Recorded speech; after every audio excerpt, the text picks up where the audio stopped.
The economy of Israel is a technologically advanced market economy. As of 2015 update, Israel ranks 18th among 188 nations on the UN's Human Development Index, which places it in the category of very highly developed, the highest ranked in the Middle East and ahead of some Western European nations such France, Austria and Belgium. The major industrial sectors include high-technology products, metal products, electronic and biomedical equipment, agricultural products, processed foods, chemicals, pharmaceuticals, and transport equipment. The Israeli diamond industry is one of the world's centers for diamond cutting and polishing. Relatively poor in natural resources, Israel depends on imports of petroleum, raw materials, wheat, motor vehicles, uncut diamonds and production inputs. Though the country's nearly total reliance on energy imports may change with recent discoveries of large natural gas reserves off its coast on the one hand and the leading role of the Israeli solar energy industry on the other. Israel is active in software, telecommunication and semiconductors development.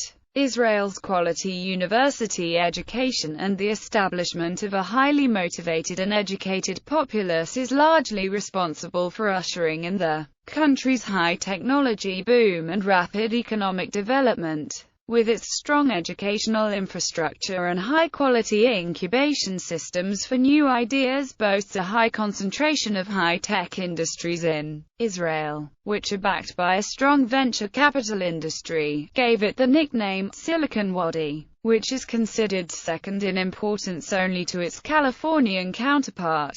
Numerous Israeli companies have been acquired by global corporations for their reliable and quality corporate personnel. The country was the destination for Berkshire Hathaway's first investment outside the United States when it purchased ISCAR Metalworking, and the first research and development centers outside the United States for companies including Intel, Microsoft, and Apple. American business magnates and investors Bill Gates, Warren Buffett, Donald Trump as well as Mexican business magnate Carlos Slim have each praised Israel's economy, and each entrepreneur has invested heavily in numerous Israeli industries that include real estate, high technology, and manufacturing beyond their traditional business activities and investments back in their home nations. Israel is also a major tourist destination, with 3.54 million foreign tourists visiting it in 2013. In September 2010, Israel was invited to join the OECD. Israel has also signed free trade agreements with the European Union, the United States, the European Free Trade Association, Turkey, Mexico, Canada, Jordan, Egypt, and on the 18th of December 2007, became the first non-Latin American country to sign a free trade agreement with the Mercosur trade bloc. History. The first survey of the Dead Sea in 1911, by the Russian Jewish engineer Moshe Novomysky, led to the establishment of Palestine Potash Limited. In 1930, later renamed the Dead Sea Works. In 1923, Pinchas Rutenberg was granted an exclusive concession for the production and distribution of electric power. He founded the Palestine Electric Company, later the Israel Electric Corporation. Between 1920 and 1924, some of the country's largest factories were established, including the Shemen Oil Company, the Society des Grands Moulins, the Palestine Silicate Company and the Palestine Salt Company. In 1937, there were 86 spinning and weaving factories in the country, employing a workforce of 1,500. Capital and technical expertise were supplied by Jewish professionals from Europe.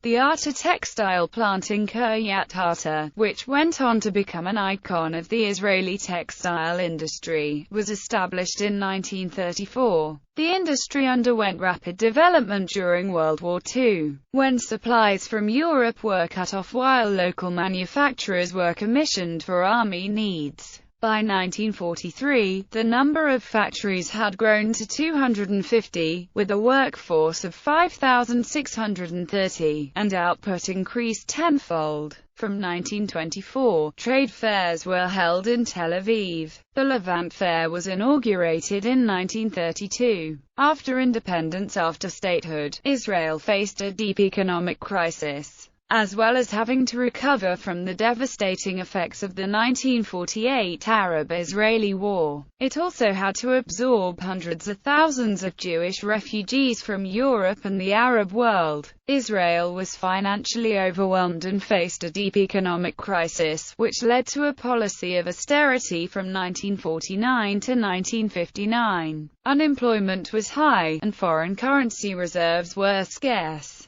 In 1952, Israel and West Germany signed an agreement stipulating that West Germany was to pay Israel for the persecution of Jews during the Holocaust, and compensate for Jewish property stolen by the Nazis. Over the next 14 years, West Germany paid Israel 3 billion marks. The reparations became a decisive part of Israel's income, comprising as high as 87.5% of Israel's income in 1956. In 1950, the Israeli government launched Israel bonds for American and Canadian Jews to buy. In 1951, the final results of the bonds program exceeded $52 million.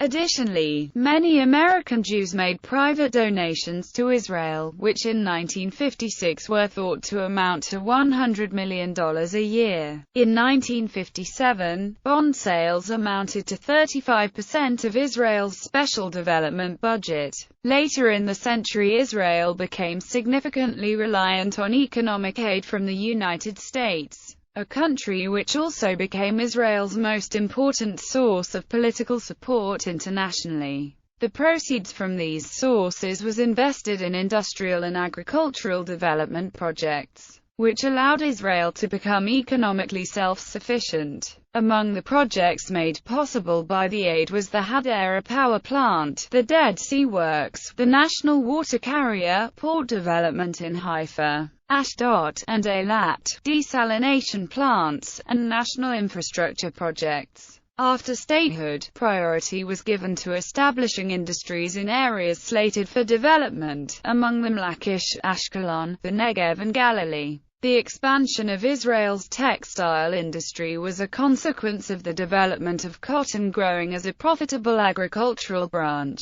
By the late 1960s, textiles were one of the largest industrial branches in Israel, second only to the foodstuff industry. Textiles constituted about 12% of industrial exports, becoming the second largest export branch after polished diamonds. In the 1990s, cheap East Asian labor decreased the profitability of the sector. Much of the work was subcontracted to 400 Israeli Arab sewing shops. As these closed down, Israeli firms, among them Delta, Oecd, Arjman and Katan, began doing their sewing work in Jordan and Egypt, usually under the QIZ arrangement. In the early 2000s, Israeli companies had 30 plants in Jordan. Israeli exports reached $370 million a year, supplying such retailers and designers as Marks & Spencer, The Gap, Victoria's Secret, Walmart, Sears,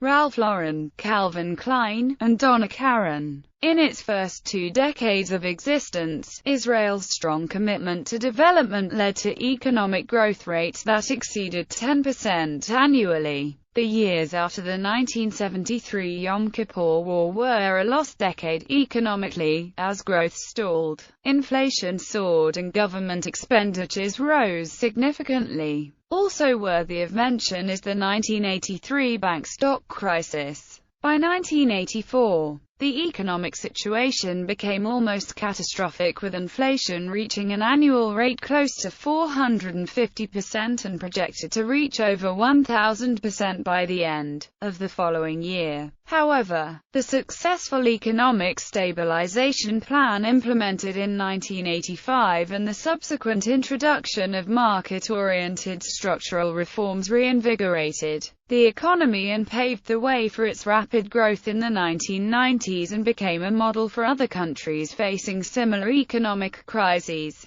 Two developments have helped to transform Israel's economy since the beginning of the 1990s. The first is waves of Jewish immigration, predominantly from the countries of the former USSR, that has brought over 1 million new citizens to Israel. These new immigrants, many of them highly educated, now constitute some 16% of Israel's 7.5 million population. The second development benefiting the Israeli economy is the peace process begun at the Madrid Conference of October 1991, which led to the signing of accords and later to a peace treaty between Israel and Jordan. Onwards to the early 2000s, the Israel economy went into a downturn due to the crashing of the global dot-com bubble, which bankrupted many startups that had originated during the height of the bubble, along with the Second Intifada, which cost Israel billions of dollars in security costs, and a decline in investment and tourism sent unemployment in Israel to double digits. Growth in one quarter of 2000 was 10%.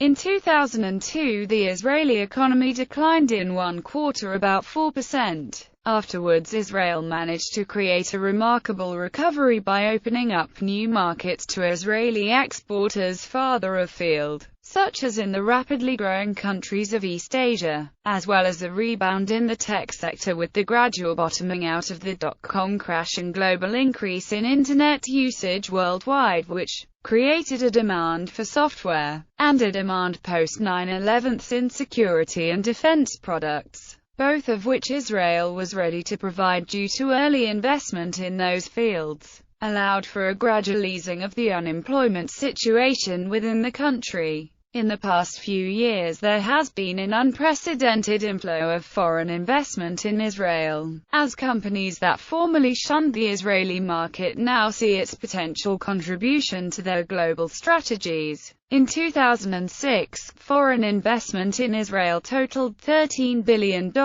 according to the Manufacturers Association of Israel. The Financial Times said that bombs drop, yet Israel's economy grows. Moreover, while Israel's total gross external debt is $95 billion, or approximately 41.6% of GDP, since 2001 it has become a net lender nation in terms of net external debt, which as of June 2012 update, stood at a significant surplus of $60 billion.